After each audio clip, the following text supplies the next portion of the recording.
Sudah menjadi kodrat bagi sebagian besar wanita untuk terlihat cantik, indah, dan menawan. Keinginan untuk berdandan atau berhias dari segala sudut memang sudah menjadi naluri wanita, dari ujung kepala hingga ke ujung kaki. Kuku termasuk salah satu yang menjadi perhatian wanita demi menyempurnakan penampilan. Selain manicure, pedicure, atau perawatan kuku, seni menghias kuku atau nail art juga menjadi tren belakangan ini. Bahkan kini juga muncul istilah kutek halal yang dikhususkan untuk wanita muslimah. Lalu seberapa jauh syariat Islam memperhatikan soal kuku ini? Bagaimana juga dengan masalah hitan pada perempuan? Mengapa pula anak perempuan dijanjikan sebagai penghalang neraka bagi orang tuanya? Semua ini akan tersaji dalam tayangan Etalase Hasanah hari ini.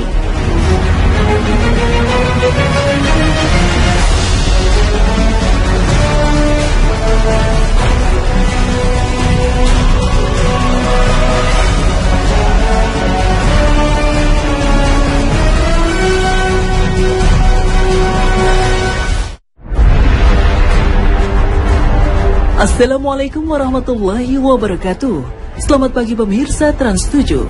Kasana Ensiklopedi Islam Dunia pagi ini kembali hadir ke hadapan Anda untuk berbagi informasi Islami. Semoga menginspirasi dan menjadi motivasi aktivitas Anda hari ini. Sejak zaman dahulu, praktek menghias kuku memang sudah populer, terutama untuk kaum wanita. Bahkan di zaman Nabi Sallallahu Alaihi Wasallam telah dikenal penghias kuku alami, yaitu inai atau daun pacar kuku. Hadis dari Aisyah radhiyallahu anha, beliau menceritakan, ada seorang wanita menjulurkan tangannya di balik tabir, menyerahkan sebuah surat kepada Nabi Sallallahu Alaihi Wasallam. Lalu Rasulullah Sallallahu Alaihi Wasallam menahan tangan beliau sendiri dan tidak mengambil suratnya, hingga wanita itu bertanya, "Ya Rasulullah, aku ulurkan tanganku untuk menyerahkan surat. Mengapa Anda tidak mengambilnya?" Lalu beliau mengatakan, "Sungguh aku tidak tahu apakah ini tangan wanita ataukah laki-laki." "Ini tangan wanita," jawab orang itu. Lalu beliau bersabda, "Jika kamu seorang wanita, seharusnya kamu ubah kukumu dengan henna." Hadis riwayat Nasai, Abu Daud, dan dihasankan Al-Albani. Kini varian cat kuku semakin beragam warna, bahan, dan jenisnya. Hal tersebut didorong oleh semakin berkembangnya seni menghias kuku atau nail art. Banyak kreasi nail art yang artistik dan kreatif bertebaran di mana-mana. Mulai dari yang sulit dan harus dibuat di salon, hingga yang mudah dan bisa dibuat sendiri di rumah. Misalnya ada lukisan dengan pola garis-garis, ada yang berwujud lukisan abstrak seperti karya pelukis handal yang begitu indah. Ada juga yang diombre seperti kue, ada yang dilukis dengan 4 warna, bahkan ada yang berbentuk koran dan peta. Sebagian ulama berpendapat nail art atau seni menghias kuku ini jika dilakukan semata ingin mempercantik diri, sebenarnya boleh-boleh saja. Hanya saja ulama menegaskan agar ketika wudhu, kuku harus tetap terbasuh sempurna dengan air. Hal ini mengacu pada firman Allah. Artinya, maka basuhlah mukamu dan tanganmu. Quran Surat Al-Maidah 6. Artinya, kuku yang termasuk dalam tangan juga harus terkena air agar wudhunya sempurna. Oleh karena itu, ulama menyarankan agar cat kuku ini dikenakan hanya ketika wanita muslimah sedang haid atau nifas. Jika tidak dalam keadaan semacam itu, maka ia harus komitmen saat akan sholat harus menghapus cat kuku tersebut agar wudhunya sah. Lalu mengapa inai atau pacar kuku diperbolehkan dibanding kutek atau cat kuku yang ada? Mengutip dari Lembaga Fatwa Arab Saudi, inai dianggap sifatnya hanya memberikan pewarnaan saja secara alami, tidak mengubah ketebalan kuku.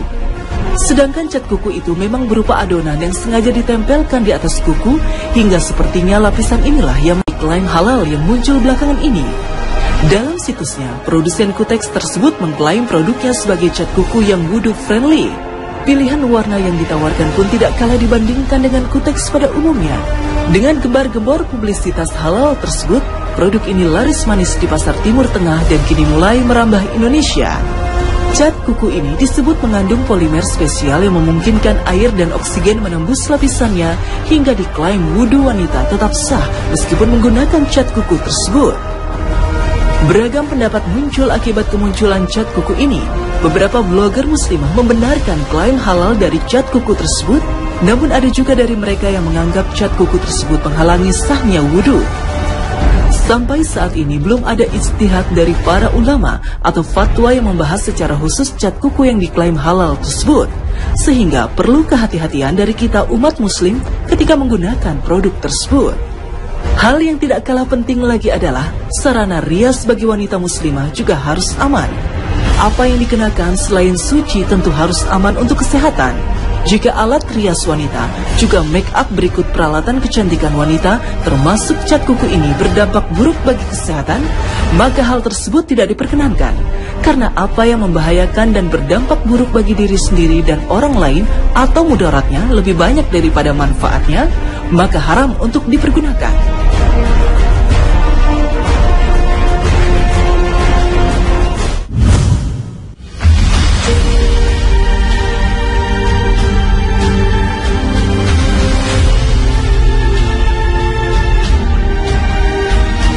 Pemirsa Kasana, ada tindakan lain terkait merawat kuku yang jelas-jelas dianjurkan oleh agama, yaitu memotong kuku. Rasulullah bersabda, 10 hal yang termasuk fitrah kesucian: mencukur kumis, membiarkan lebat jenggot, siwak, istinsyak, memasukkan air ke hidung, memotong kuku, mencuci celah jemari, mencabut bulu ketiak, mencukur rambut kemaluan, dan istinja.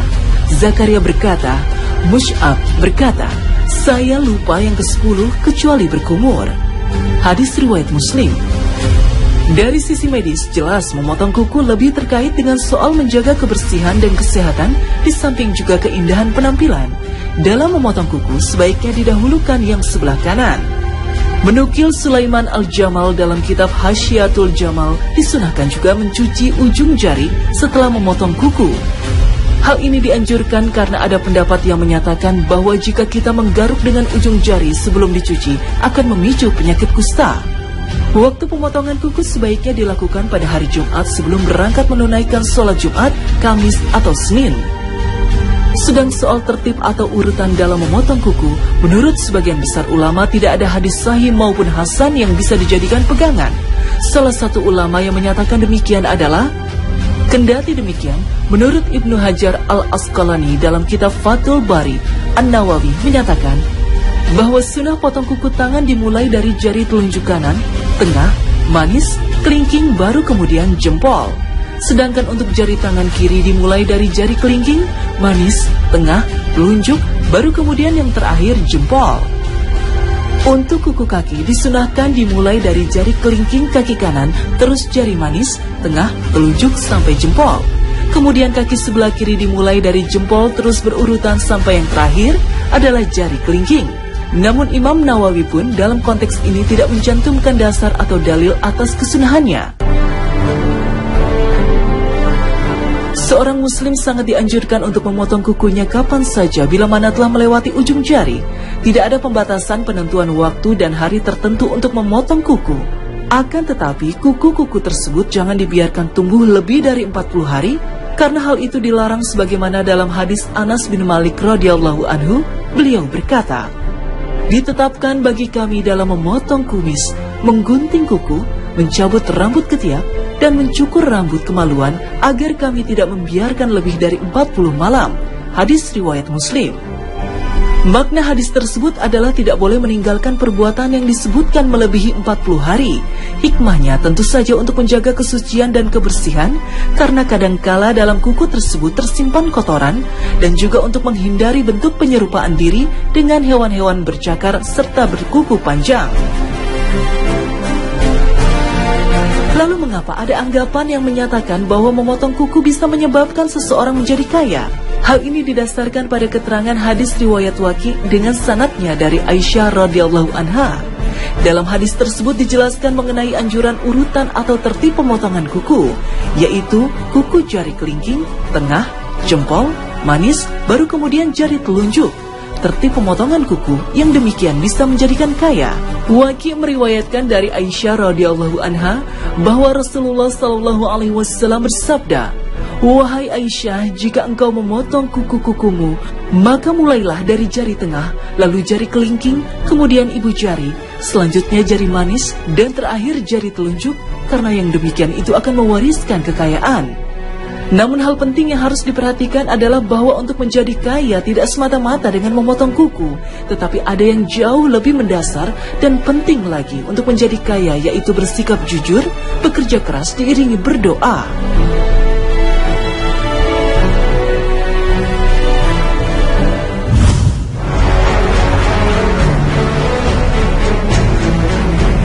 Pemirsa Kasanah, khitan merupakan salah satu sunnah yang dianjurkan oleh Rasulullah SAW, sebagaimana disebutkan dalam sebuah hadis yang diriwayatkan dari Abu Hurairah radhiyallahu anhu, bahwasanya Rasulullah SAW bersabda, 5 hal yang termasuk fitrah adalah mencukur bulu kemaluan, khitan sunat, mencukur kumis, mencabut bulu ketiak, dan menggunting kuku.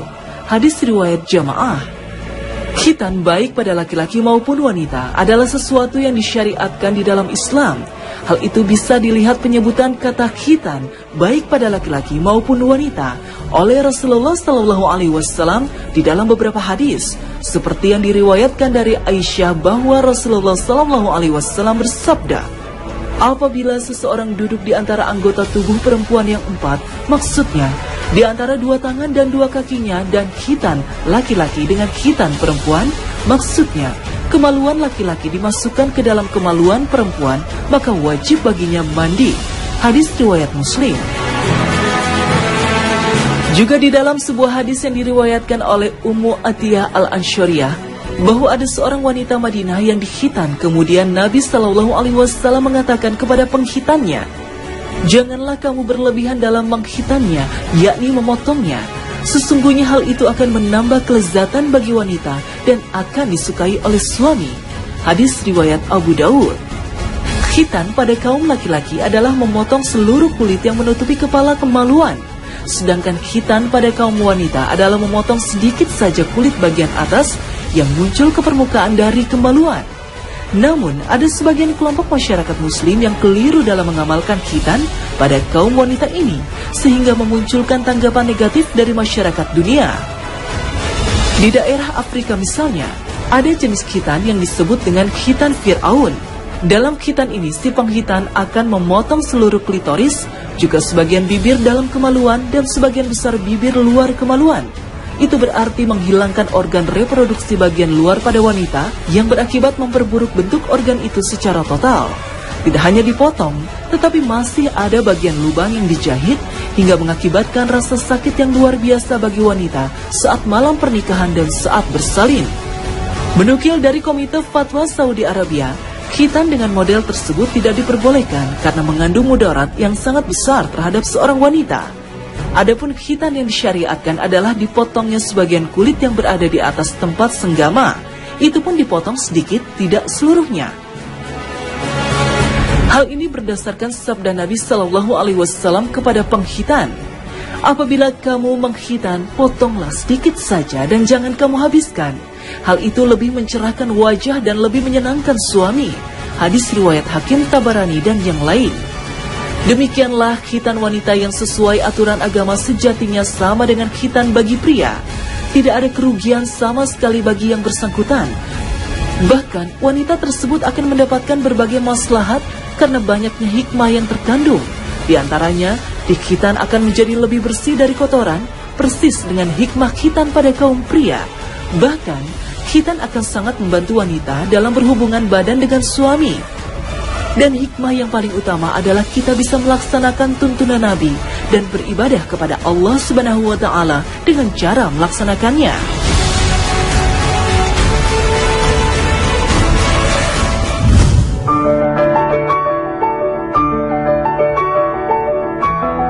Kehadiran anak dalam rumah tangga muslim merupakan nikmat yang besar dari Allah Ta'ala. Namun, sebagian orang ada yang lebih mendambakan kehadiran anak laki-laki daripada anak perempuan. Anak laki-laki dianggap lebih mulia daripada anak perempuan. Mereka bangga dan bergembira tatkala dikaruniai anak laki-laki. Sebaliknya, bagi sebagian orang kehadiran anak perempuan merupakan aib dan dianggap bencana. Mereka sedih dan kecewa jika dikaruniai anak perempuan. Pada masa jahiliyah, orang bisa merasa sangat terhina dengan lahirnya anak perempuan. Apabila salah seorang dari mereka mendapat kabar kelahiran anak perempuan, wajahnya menjadi hitam atau merah padam dan sangat marah. Hal itu tergambarkan dalam firman Allah Subhanahu wa Ta'ala. Dan apabila seseorang dari mereka diberi kabar gembira dengan kelahiran anak perempuan, merah padamlah wajahnya dan dia sangat marah. Dia menyembunyikan diri dari orang banyak karena buruknya berita yang disampaikan kepadanya. Apakah dia akan memelihara anak itu dengan menanggung kehinaan, ataukah akan menguburkannya hidup-hidup di dalam tanah? Ketahuilah betapa buruknya apa yang mereka tetapkan itu. Quran Surat An-Nahl 58-59.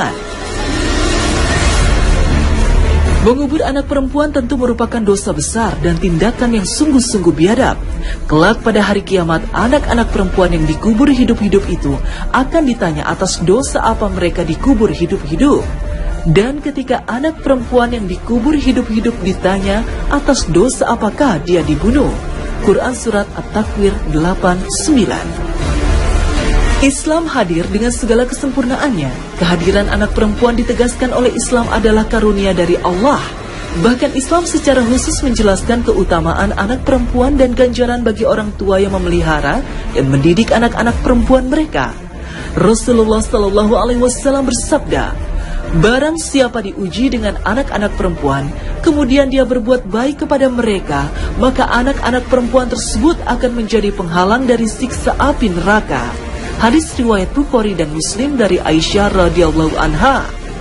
Mengutip dari Imam Nawawi, anak perempuan disebut ibtila atau cobaan karena biasanya orang tidak menyukai keberadaan anak perempuan.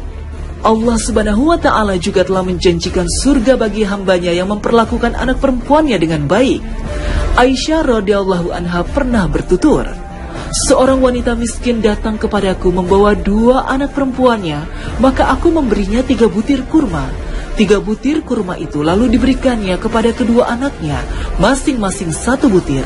Sementara 1 butir lagi dia angkat ke mulutnya untuk dimakan. Namun kedua anak itu meminta kurma tersebut, maka si ibu pun membelah kurma yang semula hendak dimakannya itu menjadi 2, lalu diberikan kepada 2 anaknya. Hal itu sangat menarik perhatianku, sehingga aku ceritakan apa yang diperbuat wanita itu kepada Rasulullah SAW. Beliau berkata, Allah telah menetapkan baginya surga dan membebaskannya dari neraka. Hadis riwayat Muslim. Dalam riwayat lain dari Anas bin Malik radhiyallahu anhu, Rasulullah SAW juga menegaskan bahwa orang tua yang mengasuh anak-anak perempuan mereka dengan baik akan mendapatkan posisi yang sangat dekat dengan beliau.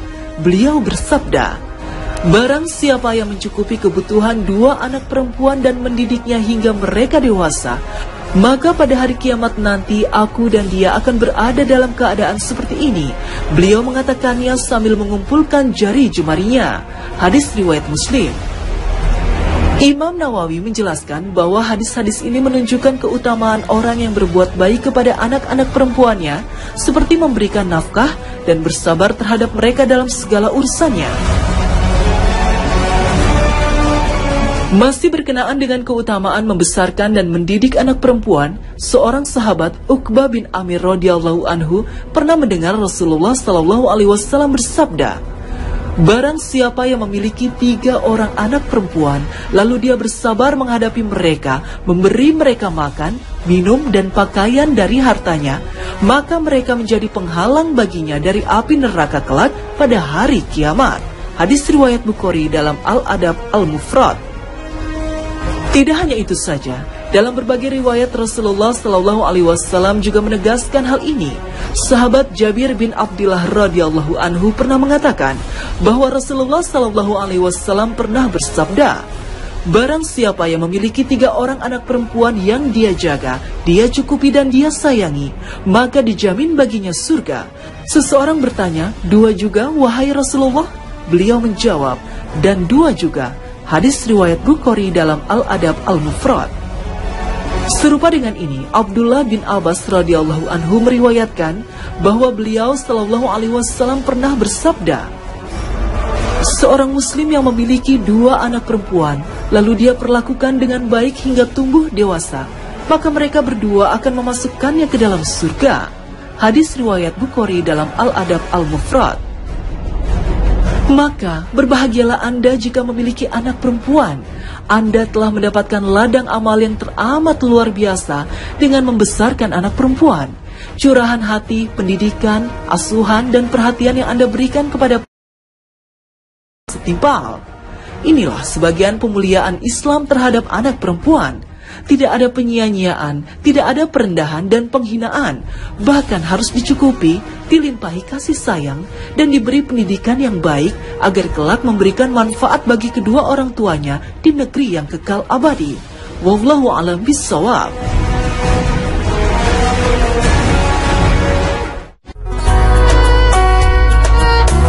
Pemirsa Kasanah, termasuk dalam kesempurnaan agama Islam adalah Islam memuliakan wanita muslimah dan memberikan penjagaan terbaik kepada mereka serta memperhatikan hak-haknya. Rasulullah bersabda, "Berbuat baiklah pada para wanita karena wanita diciptakan dari tulang rusuk. Yang namanya tulang rusuk, bagian atasnya itu bengkok. Jika engkau mencoba untuk meluruskannya dengan kasar, engkau akan mematahkannya. Jika engkau membiarkannya, tetap saja tulang tersebut bengkok. Berbuat baiklah pada para wanita." Hadis riwayat Bukhari dan Muslim. Pemirsa Kasanah, sampai di sini perjumpaan kita hari ini. Semoga menginspirasi bagi Anda. Terima kasih atas perhatian Anda. Wassalamualaikum warahmatullahi wabarakatuh.